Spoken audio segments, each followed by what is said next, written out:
赶快求到得三宝心法，三官大帝带着龙天表文，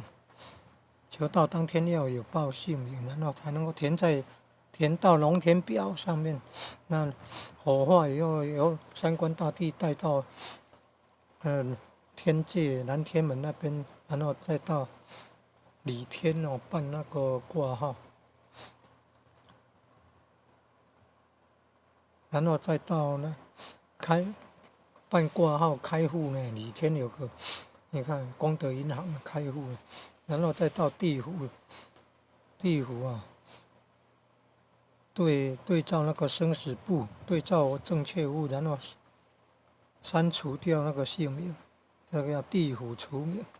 先天堂挂号，然后再地府除名。所以说得道得三宝，非常的宝贵啊！现今大开普渡啊，普渡三草，